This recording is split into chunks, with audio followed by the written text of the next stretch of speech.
Hello guys, welcome on engineer Waqas Ahmed session. आज के इस सेशन के अंदर मेरे साथ जो दो इंजीनियर्स लाइव मेरे साथ कनेक्ट हैं इस time, engineer Shahraz and engineer Shahzad साहब। आज के हमारे इस सेशन के अंदर हम एक्चुअली थोड़े से जो पॉइंट्स हैं जो काफी दिन पहले कुछ इनबॉक्स के अंदर चीजें आई, so today we are going to discuss about those points with knowledge of career development. So Shahraz भाई एंड शहजाद भाई, अस्सलाम वालेकुम। क्या हाल चाल है? ठीक ठाक है जी। आप शहजाद भाई, पहले आप अपना इंट्रोडक्शन करवा दें, अपने प्रोफाइल के बारे में बता दें, कब से आपने अपना कैरियर स्टार्ट किया, कहाँ से इंजीनियरिंग की, ताकि हमारे देखने वालों को आइडिया हो जाए आपके प्रोफाइल के बारे में जी। मैं इंजीनियरिंग यूनिवर्सिटी लाहौर से पास आउट हूँ जी, 2000 सेशन पास आउट। ओके। और उसके बाद मैंने Honda Atlas cars Pakistan limited को ज्वाइन किया। वहां पर I spend 6 years, then I joined Suparco space research commission. तो 2 years आई स्पेंड देयर और उसके बाद फिर I move to Saudi Arabia. Okay. तो यहाँ पर जो मुख्तलिफ कंपनीज के साथ सऊदी बिन लादेन ग्रुप, एक टर्किश ग्रुप के साथ काम किया और इस वक्त मैं एक लेबनीज ग्रुप के साथ काम कर रहा हूँ as a consultant. That's great.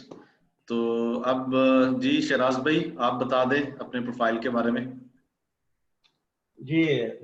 My name is Shiraz Gul. I am graduated from Mera University, Jamshoro in 2000, same year.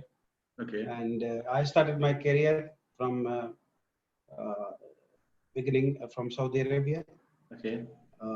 Yeah. Firstly, I joined in Riyadh. Okay. The development projects, and after that, I entered in water projects. Then I started from Akko Power company, that was a Japanese joint venture for a desalination plant. Okay. And again, I entered in the pipeline transmission line. Okay. Currently, I'm doing a construction manager job in tanks project. Okay. That's great. That's great. तो सबसे पहले मैं शहराज भाई आपसे जो मेरा पहला question है वो आपने बताना है, वन बाय वन बता दें कि क्या डिफरेंस आप फील करते हैं कि जब आप किसी यूनिवर्सिटी से ग्रेजुएट हुए थे और आज के स्टूडेंट को कितना कॉम्पिटिटिव एनवायरनमेंट मिल रहा है। इसमें थोड़ा सा आपने, चूंकि माशाल्लाह आपका 20 साल के लगभग एक्सपीरियंस है, तो जो 20 साल पहले आपने जॉब हंट किया था, किस तरह से इंडस्ट्री के अंदर एक ट्रेंड था, अब क्या फर्क है, ये थोड़ा सा बताइएगा। देखिए, बेसिकली मेरे ख्याल में तो जब हम यूनिवर्सिटी में और खास करके बैचलर लेवल पे जब हमारी स्टडीज चलती हैं, तो अराउंड 80% 90% जो है वो चीजें जो है वो थ्योरेटिकल चलती हैं। और प्रैक्टिकली और विजुअली जो चीज क्लियर होनी चाहिए इंजीनियरिंग पॉइंट ऑफ व्यू से, वो थोड़ी कम होती हैं बैचलर लेवल पे। तो ये है कि जब आप इंटर होते हैं फील्ड में और जो आपको एक्सपीरियंस होता है, तो वो आपका जो है ना वो एक आपके कैरियर के लिए डेवलपमेंट होता है, और आप जैसे जैसे काम करते हैं, ठीक है, तो वो आपके लिए जो है ना वो एक एक्सपीरियंस और ये सारी चीजें बन जाती है। लेकिन फर्क एक वो ठीक है आपकी बात के आपको वो चीजें किस तरह से समझ आती हैं वो एक इंडस्ट्री को ज्वाइन करने के बाद है, लेकिन मेरे ख्याल में एक फर्क यहाँ पे ये है कि पहले जो था वो मार्केट के अंदर इतनी ज्यादा रेवोल्यूशन नहीं थी, इतनी ज्यादा टेक्नोलॉजी इवॉल्व नहीं थी। अगर हम 20 साल पहले की बात करें, हम 20 साल बाद की बात करें, तो बहुत सारी चीजें स्पेसिफिक डोमेन के अंदर स्पेसिफिक स्किल्स आ चुके हैं और स्टूडेंट्स को बहुत अपडेट रहने की जरूरत है अपनी डोमेन के अंदर ग्रो करने के लिए। सो मेरा सेकंड क्वेश्चन, आप चूंकि एक बड़ी अच्छी पोस्ट पे हैं, तो एक सऊदी अरब के अंदर कंपनीज का रिक्रूटिंग प्रोसीजर क्या होता है? क्या आप अभी ये मैसेज देना चाहते हैं हमारी इंजीनियरिंग कम्युनिटी को, क्योंकि अभी हम एक हमारा जो लाइव भी चल रहा है, जो हमारे व्यूअर्स हैं इस टाइम इंजीनियर्स नेटवर्क के ऊपर, पाकिस्तान इंजीनियर्स नेटवर्क के ऊपर, वो 40,000 के करीब स्टूडेंट्स हैं, तो उनको आप कैसे बताएंगे कि सऊदी अरेबिया या जीसीसी कंट्रीज के अंदर हायरिंग कंपनीज की प्रेफरेंसेस क्या होती हैं, किस तरह से रिक्रूटमेंट होती है? देखिए, फर्स्ट ऑफ ऑल आपकी तो बेसिकली तो क्वालिफिकेशन होती है कि भाई आपकी जो है वो डिग्री वगैरह क्या है, आपकी ग्रेजुएशन है या मास्टर्स है, कोई स्पेशलाइजेशन है कि नहीं है। उसके बाद एक्सपीरियंस है आपका, और कितना एक्सपीरियंस है और किस किस बड़ी कंपनीज में आपने जॉब किया हुआ है, ठीक है।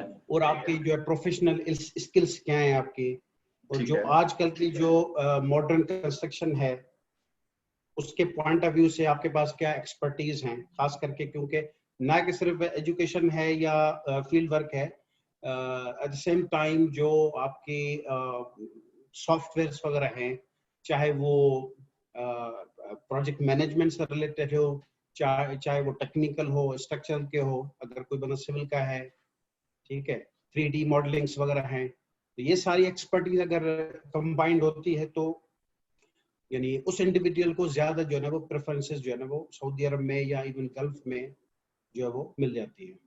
मेरा जो अगला क्वेश्चन है वो शहजाद भाई से है। शहजाद भाई, माशाल्लाह से आपने जैसे टर्किश कंपनी में भी काम किया, आपने अपने प्रोफाइल के दौरान आपने यानी कि काफी चीजें बताई, तो मैं ये पूछना चाहता हूँ कि आप इंडिविजुअल तरीके से मतलब अगर अपने तौर पे सोचें कि एक हमारी जो इंजीनियरिंग एजुकेशन होती है उसमें और इंडस्ट्री के अंदर क्या गैप है, यानी कि हमें स्टूडेंट्स को थोड़ा सा अपग्रेड करने के लिए कोई होता है ना, आप फील करते हो पर्सनली, तो शेयर कीजिएगा। मतलब एक गैप है एज ए पाकिस्तानी इंजीनियर हमें अपनी प्रेजेंटेशन स्किल्स को डेवलप करने की बहुत जरूरत है। ओके। जो मोस्ट इंपॉर्टेंट चीज मैंने यहाँ पर देखी है कि बेसिकली माशाल्लाह वी आर वेरी कॉम्पिटेंट अल्हम्दुलिल्लाह, okay, but we can not present our work. Okay, most of the engineers जो हैं they are technically very sound माशाल्लाह, मतलब I am proud of Pakistani engineers, लेकिन जब बात आती है ना यहाँ पर गोरों के सामने अपने काम को प्रेजेंट करने की, अपनी पावर पॉइंट स्किल्स की, अपनी इंग्लिश स्पीकिंग स्किल्स की, अपनी कम्युनिकेशन स्किल्स की, और अपना ड्रेसिंग और ये वो, तो we lack a lot in those. Okay. मतलब कि हम लोग ये समझते हैं कि शायद पाकिस्तान में असल में हमारा ब्रॉडअप भी ऐसा होता है कि हम में से हर बंदा अपनी जगह पे पूरा जीनियस है। एग्जैक्टली। लेकिन जब यहाँ पर आके हम एक कंपेटिटिव एनवायरनमेंट के अंदर आते हैं ना, जहाँ पे मतलब कि हमें अमेरिकन के साथ भी काम करना है, यूरोपियंस के साथ भी काम करना है, जो कि हमारी सीनियर मैनेजमेंट है, okay. मिडिल मैनेजमेंट में यहाँ पर हमारे साथ जो है अरब्स हैं, इजिप्शियंस हैं, जॉर्डेनियंस हैं, we have to compete a lot with them. Okay. तो वो कंपटीशन उसी वक्त पॉसिबल है कि जब हम जो है ना अपने आप को अपने वर्क के साथ साथ अपनी प्रेजेंटेशन के ऊपर भी थोड़ा फोकस करें।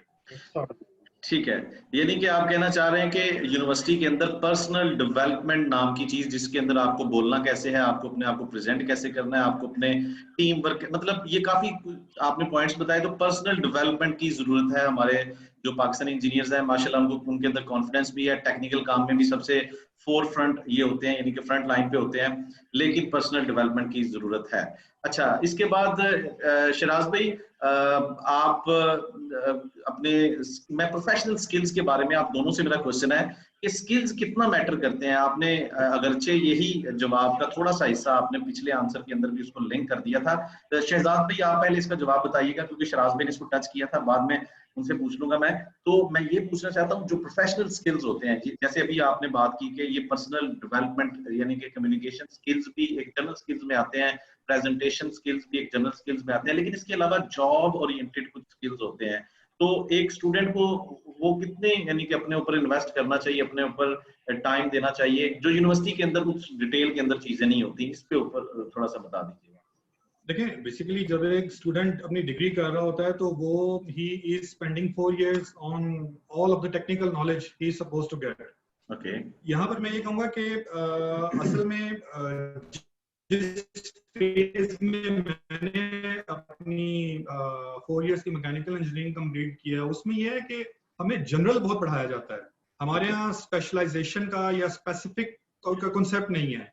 तो जब हमें मार्केट में थ्रो किया जाता है तो वो क्या कहते हैं, पंजाबी में कहते हैं ना कि हम खुले सांड की तरह होते हैं, कि हमें जिधर आप फेंक दो कि हम उधर ही दौड़ते हुए चले जाएंगे। लेकिन मैं ये कहूंगा कि हमें जस्ट लाइक जैसे डॉक्टर्स के यहाँ स्पेशलाइजेशन का कॉन्सेप्ट है ना, हमें इंजीनियरिंग के अंदर भी कुछ ना कुछ स्पेशलाइजेशन में लेके आना चाहिए, कि जब कोई हमारा लड़का मार्केट के अंदर जाए तो एटलीस्ट उसके सामने एक विजन हो कि I have to go into this field. हम जब निकलते हैं या इवन अब भी जब हम मार्केट के अंदर जाते हैं, हमारे इंजीनियर्स जाते हैं, तो they are very open, they are very wide, उनको आप जिस साइड पे मर्जी ले जाएं, and then they take a long time to get to any specific field. Exactly, you are absolutely right. So I want to narrow down that, हमें उसको narrow down करने की जरूरत है। हमें पहले ये देखना है कि हमारे अपने कंट्री के अंदर किन चीजों की ज्यादा रिक्वायरमेंट है, इंडस्ट्री के अंदर किन स्पेशलाइजेशंस की हमें ज्यादा जरूरत है, समटाइम्स ऐसा होता है कि हमारे स्टूडेंट जो हैं वो ज्यादातर उन चीजों के ऊपर फोकस कर लेते हैं जिनका जो मार्केट शेयर है वो हार्डली 0.1% है। ओके। लेकिन जो स्टूडेंट शेयर है वो मे बी 20 और 25% हो उन फील्ड्स के अंदर। ठीक है। We need to narrow down. मैंने ये बेसिकली हमारे इंस्टीट्यूट्स को और हमारे इंजीनियरिंग इंस्टीट्यूट्स को ये देखना चाहिए कि हमारे यहाँ राइट नाउ एक पर्टिकुलर 5 years या 10 years के पीरियड के अंदर स्पैन के अंदर में किस किस्म के इंजीनियर्स चाहिए ज्यादा, और हमें उनको मोटिवेट करना चाहिए कि you should adopt that. Exactly. These are very brilliant points put forward by engineer Shahzad साहब। तो ठीक, यानी कि बड़ा अच्छा लगा मैंने, चूंकि मैं इसलिए थोड़ा सा इस चीज़ को enjoy कर रहा था आपके आंसर को, because in previous last 10 years I have already gone through this situation। कि आपने जो बड़ी important बात की कि इंजीनियर्स को अपनी जो राइट डायमेंशन होती है उसको ही डिफाइन करने में थोड़ा टाइम लग जाता है। तो थोड़ी गाइडलाइंस हो, कैरियर डेवलपमेंट, कुछ लोग हब्स हो, लोग एक्चुअली हम लोग पता क्या करते हैं, इंजीनियरिंग यूनिवर्सिटी के ऊपर ही सारा ईमान ले आते हैं कि यही चीज है, हम इंजीनियर्स बन जाएंगे तो हमें हर चीज मिल जाएगी। ये बेसिकली सबसे बड़ा प्रॉब्लम है। ये बेसिकली हमारी जो इवन हमारे टाइम में भी था और अभी भी यही चल रहा है। और हमारे यानी प्रेजेंटली अगर हम मिलते हैं, जब पाकिस्तान में काफी लोग मिलते हैं हमें, फिर बोलते हैं कि जी आप इतना जॉब कर रहे हैं सऊदी अरब में, प्लीज अप्लाई फॉर अस और ये और वो। तो पॉइंट यही बनता है कि जी आपके पास एक तो एक्सपीरियंस की तो लैक है ही है, उसके बाद हम बोलते हैं कि ठीक है, क्या आपके पास कोई स्पेशलाइजेशन है या नहीं है। देखिए, अगर आप फॉर एग्जांपल एक सिविल की फील्ड को अगर आप ओपन करें, तो जब आप सिविल में ग्रेजुएट से शुरू करते हैं तो हर सेमेस्टर हमें या हर ईयर में आपको एक एक सब्जेक्ट वो एज ए फील्ड आपको मिलता है, एक फील्ड मिलता है। अगर आप सर्वे को लेंगे तो सर्वे इज इटसेल्फ अ फील्ड। अगर बंदा सर्वे में जाता है तो वो एक टॉप लेवल पे चला जाता है कि एक जीआईएस इंजीनियर, उसमें सैटेलाइट सर्वेज और ये और वो। सिमिलरली आपका जो हाइड्रोलिक्स है, आपका स्ट्रक्चर है, ट्रांसपोर्ट है, ये सारी चीजें हैं। एक तो ये चीज लैक करती है। दूसरा जो है आजकल के टाइम जो है ना, भले कोई इंजीनियर हो या डॉक्टर हो, आपकी जो है ना वो आईटी स्ट्रांग होनी चाहिए। जिस तरह शहजाद भाई ने बोला कि जी आपकी जो है ना वो प्रेजेंटेशन स्किल्स जो है वो आपकी अच्छी होनी चाहिए। तो आपके लिए, उसके लिए आपकी एक्सेल अच्छी होनी चाहिए, आपकी पावर पॉइंट अच्छी होनी चाहिए, आपकी विजुअल्स। तो आईटी की जो चीजें हैं वो भी काफी जो है ना वो इसमें यूजफुल होती हैं। तो ये सारी चीजें जो है वो आजकल के जो है ना वो जनरेशन को करनी चाहिए। Even at the same time, ये नहीं कि सिर्फ आप जो है क्या नाम है बैचलर कर रहे हो, that's it and you will graduate and you will get a good job.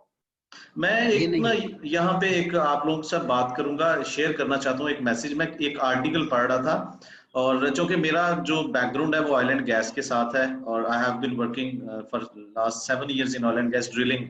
तो मैंने ये देखा है कि, और एक आर्टिकल से भी मैं गो थ्रू हो रहा था, कि अब जो मार्केट है उसको इंजीनियर्स की जरूरत नहीं, स्किल्ड इंजीनियर्स की जरूरत है, जो यानी कि एक प्रोफेशनल स्किल्ड होते हैं। यानी कि अगर आप डिजाइनर हो तो आपको रिविट आना चाहिए, आपको इस तरह की चीजें आनी चाहिए। अगर आप प्रोजेक्ट मैनेजमेंट के अंदर हो तो आपको पीएमपी पता हो, आपके पास प्राइमरी P6 हो, माइक्रोसॉफ्ट प्रोजेक्ट हो, एक्सेल के अंदर चीजें पता हो। क्योंकि एट द एंड एक जो प्रोजेक्ट मैनेजर होता है वो अपने से जो नीचे लोग हैं उनको उसी टाइम पे चेक कर सकता है जब उसको उस स्किल के अंदर भी एक नॉलेज है कि इसके अंदर किस तरह से वर्किंग की जाती है, वो तभी उनको बता सकता है। तो मेरा ख्याल है ये बात शहजाद भाई कितनी जरूर मतलब ट्रूथफुल है कि जब आप जॉब ढूंढते हो आपके पास स्किल तो होता है, लेकिन इंडस्ट्री को इंजीनियर नहीं स्किल्ड इंजीनियर की जरूरत है। इसको कैसे आप तशरीह करेंगे इसकी? अब इंजीनियर्स की बहुत कमी है, स्किल्ड इंजीनियर ज्यादा डिमांड में। इसमें बात ये आ जाती है कि आपका कंट्री क्या ऑफर कर रहा है आपको। मैं आपको एक एग्जांपल देता हूँ।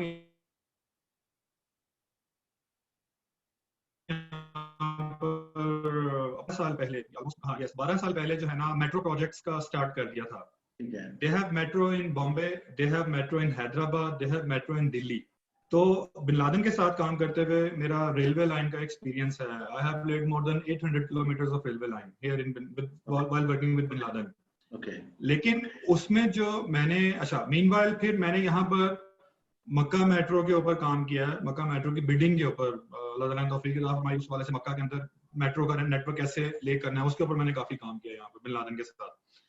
लेकिन उसमें मैंने ये देखा कि मिडल ईस्ट के अंदर मेट्रो प्रोजेक्ट्स के ऊपर जब भी कोई जॉब आती थी तो सबसे पहले जो है कंपेटिटर हमारा एज ए पाकिस्तानी इंजीनियर जो कंपेटिटर होता था वो इंडिया से आता था, और उसकी जो सिलेक्शन थी वो बहुत जल्दी हो जाती थी क्योंकि वो पीछे से कहीं बॉम्बे मेट्रो पे, दिल्ली मेट्रो पे, हैदराबाद मेट्रो पे काम करके आया हुआ है। जबरदस्त। यहाँ पे ये डिपेंड करता है कि हमारा कंट्री क्या ऑफर कर रहा है अपने उन लोगों को जिनको इन्होंने बाहर भेजना है और फिर उनसे ज़र मुबादला लेना है, हम उनको क्या दे रहे हैं। एग्जैक्टली ठीक है, हम यहाँ पर ये कर रहे हैं इस वक्त कि आप चूंकि देखिए आप ऑयल एंड गैस से हैं, and you know a big role जो कि डिस्कॉन ने प्ले किया है पिछले 40 साल के अंदर पाकिस्तान के अंदर। ठीक है, डिस्कॉन has sent a huge number of people to Middle East जिनको उन्होंने ट्रेन किया और जिनको सिर्फ वो मतलब कि एज ए कॉम्प्लीमेंट्री ट्रेन करते थे, और उनमें से कुछ लोगों को रखते थे और बाकी वो कहते थे कि ठीक है आप जाएं, you are free to go wherever you want to go. 6 महीने 8 महीने की डिस्कॉन की ट्रेनिंग होती थी। एंड अगर आप आज भी देखें तो दुबई के अंदर और ये ओमान वगैरह के अंदर आपको बहुत सारे डिस्कॉन के ही लोग जिन्होंने अपना बिजनेस स्टार्ट कर लिया हुआ है, तो मतलब कि वो तो as a private entity offer कर रहे थे ना, एज ए गवर्नमेंट एंटिटी हमारे लोग हमें क्या दे रहे हैं बाहर आने के लिए। ठीक है, तो मतलब कि अब we have to face a lot of difficulties as Pakistani engineer, we have to face a lot of difficulties क्योंकि बहुत सारे रिलेटेड फील्ड्स के अंदर हमारे इंजीनियर्स के पास एक्सपीरियंस नहीं है। आपने जो क्वेश्चन पूछा ना स्किल्ड का, तो क्या स्किल्ड यानी क्या? Skilled is the second name of experience person basically. यानी कि एक इंजीनियर जो है वो चाहे इज अ मैकेनिकल इंजीनियर और इलेक्ट्रिकल इंजीनियर और is a civil engineer, when he get experience in a particular field then he gets an skilled person। ठीक है, मगर ये कि हमारी जो थोड़ी बदकिस्मती ये है कि पाकिस्तान में कुछ स्पेसिफिक फील्ड्स हैं, ठीक है, जो यार वो इतनी कंप्लाई नहीं करती जितनी रिक्वायर्ड है हमारी गल्फ में और यहाँ पे। Exactly.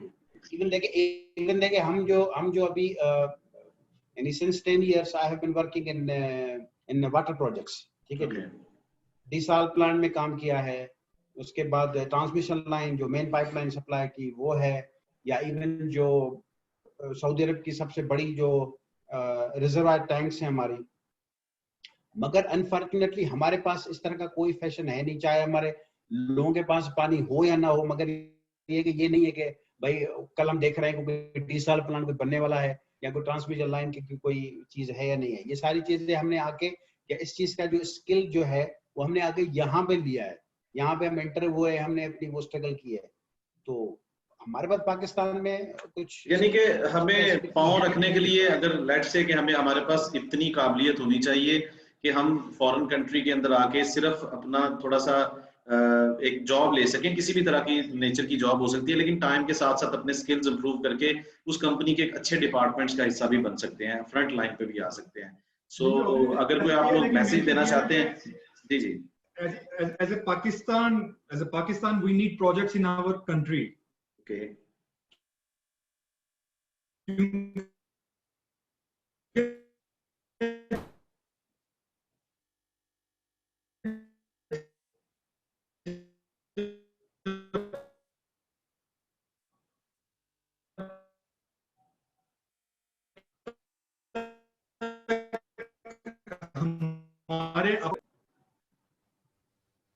Hello Waqas, can you hear us? जी जी जी जी। तो बाहर आकर जो है ना स्ट्रगल ज्यादा है, मतलब कि as competition to neighbouring country. मैंने आपको बताया ना कि ज्यादातर पोजीशंस वही लोग ले रहे थे। जब हम देख रहे हैं कि 2015 से जो है ना मिडिल ईस्ट के अंदर रेलवे और मेट्रो का बहुत बड़ा नेटवर्क उसके ऊपर काम हो रहा है, but we have very less seats there as Pakistanis, we have very less seats there, जो कि ऐसा नहीं होना चाहिए। हमारा भी रेलवे का नेटवर्क उतना ही पुराना है, बट थिंग इज कि हम अपने मुल्क के अंदर न्यू टेक्नोलॉजी लेके आते हैं। जब हम अपने मुल्क के अंदर न्यू टेक्नोलॉजी लेके आते हैं तो फिर वो उसी हिसाब से स्टूडेंट्स और ग्रेजुएट्स एक वजह ये भी है, आपकी बात को मैं सेकंड भी करूंगा और साथ में एक इशू भी आपके सामने रखूंगा। जैसा कि मैंने आपको बताया कि मैं ऑयल एंड गैस के अंदर एज अ फील्ड इंजीनियर था, तो पाकिस्तान से जो जितनी भी यूएई और सऊदी अरेबिया के अंदर जो भी कंपनीज थी ऑयल एंड गैस के अंदर, उसमें सबसे ज्यादा जो परसेंटेज थी 1970s से अगर बात की जाए अभी तक 2010 तक की, तो पाकिस्तानीज बहुत ज्यादा थे और फ्रंट लाइन पे थे। लेकिन अब 2010 से 2020 तक पाकिस्तानीज जो है वो बहुत पीछे रह गए हैं। हालांकि ऑयल एंड गैस के अंदर पाकिस्तान के अंदर बलोचिस्तान, सिंध, केपी के, इवन के कुछ पंजाब के भी एरियाज है जहां से एक्सप्लोरेशन हो रही है, प्रोफेशनल्स भी हैं। लेकिन अब क्या वजह है कि वक्त के साथ नंबर बढ़ने की बजाय अब इंडिया आगे चला गया है, लाइक वो कंट्रीज जो हैं उनके प्रोफेशनल्स की, हमें किस तरह से इस चीज को सॉर्ट आउट करना चाहिए? ऑयल एंड गैस के अंदर रिवर्स चल रही है चीज। ये ऑयल एंड गैस के अंदर ही नहीं है, ये सब जगहों के ऊपर है बेसिकली।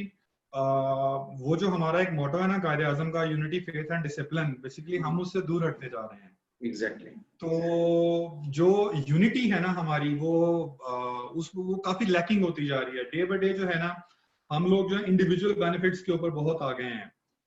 तो अगर आप इंडिया की बात करें तो वहां पर वो लोग एक दूसरे को बहुत ज्यादा पुश करते हैं, पुश अप करते हैं बल्कि, मतलब कि जस्ट लाइक मैं आपको एक एग्जांपल देता हूं कि अगर आप सिर्फ कनाडा की एग्जांपल लें, वहां पे टोरंटो के अंदर जो है ना उनके 5 मिनिस्टर जो हैं वो आपके सिख हैं। अच्छी खासी उनकी वहां पर कम्युनिटी है। Why? Because they promote each other, they communicate with each other. और अभी भी अगर आप इमिग्रेशन के सिर्फ फैक्ट्स एंड फिगर्स देखें तो उसके अंदर जो है कनाडा के अंदर इस साल जो है मेरा ख्याल है जो हाईएस्ट रेट है वो इमिग्रेंट्स का, वो इंडियंस का है। क्यों? इंडिया की एक्चुअली आबादी भी उसी तरह से ज्यादा है। सो मेरा ख्याल है कि आबादी भी उसी तरह ज्यादा है, लेकिन जी बोलें आप।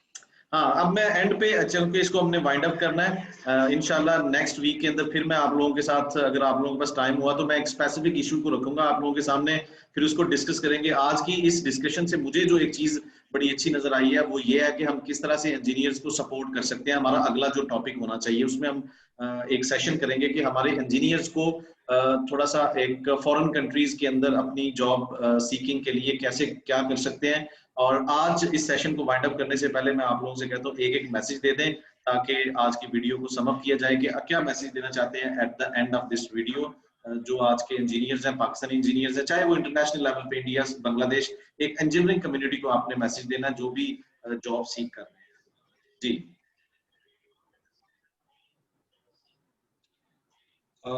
मेरा मैसेज तो इसमें ये होगा कि try to find the elements of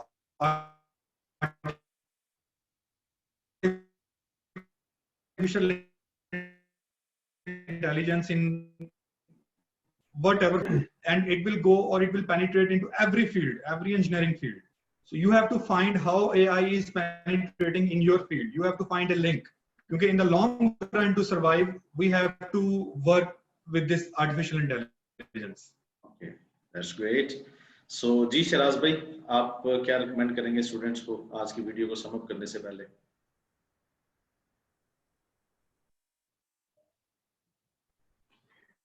This is one of को, ठीक है, वो तो यानी पहली जो है वो बेसिक नीड है हमारी आज की जो है वो इंजीनियर्स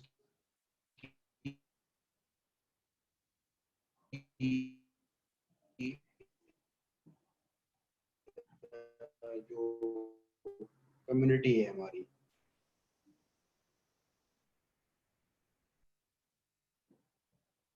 उसके साथ जो भी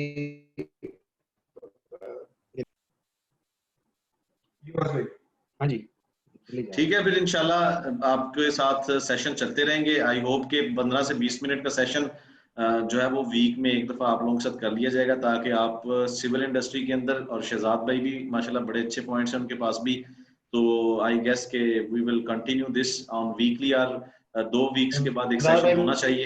मैकेनिकल के हैं आप? मैं भी मैकेनिकल से जी, तो बहुत अच्छी बात है। इंशाल्लाह welcome. Thank you guys. Okay जी, thank you very much. Thank you sir, thank you very much. Okay, thank you.